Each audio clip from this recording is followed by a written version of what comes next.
This project has provided opportunities for me. It's provided an opportunity to use the donations that were given at the time of my wife's death for a permanent and meaningful object.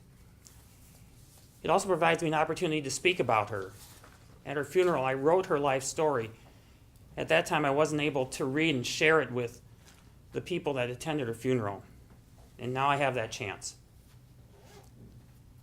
C.S. Lewis wrote after the death of his wife, "The reality is no longer there to check me, to pull me up short." Today I plan to look at 3 stages in Becky's life and look at the activities and actions in those stages. From that, I want to share 3 traits or characters, part of her that I can see. It's my hope by doing this that I can share a sense of her and that I can reduce the risks that C.S. Lewis talked about. Becky started college at the University of Missouri at Rolla in engineering. She became active in the Wesley House there, and as many people have found attending college, that campus ministries are a place of support and long-term and fond memories.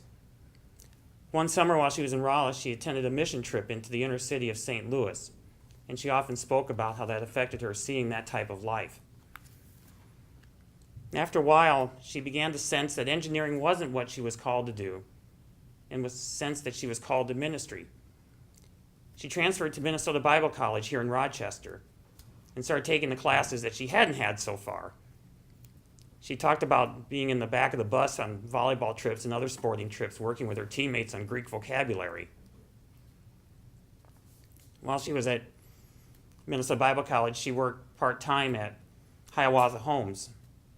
And she seemed to have a gift or connection to the people that were there, the people that needed the services offered by Hiawatha Homes. And it seemed to be something that she had that type of knack for. She attended First Christian Church and became involved in the activities and ministries there.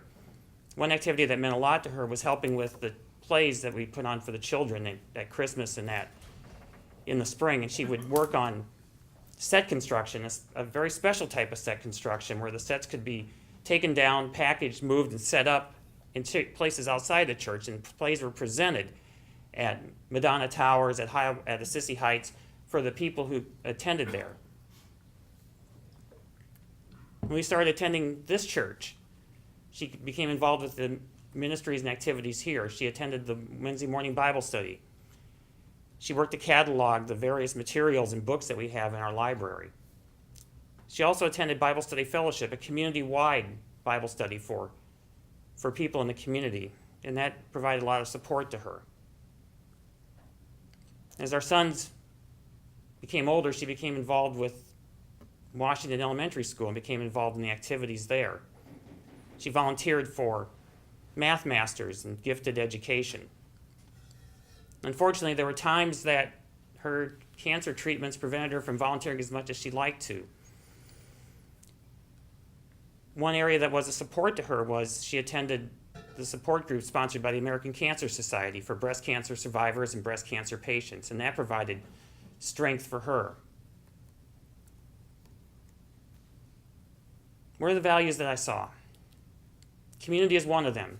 Not only the community that we're called upon to have within our church, but community in a broader sense, and within the community, our own community. As she worked finding Bible studies and working at the elementary school. Another value was education. She valued it for herself with her degrees that she had, plus getting additional training in how to do in Bible study.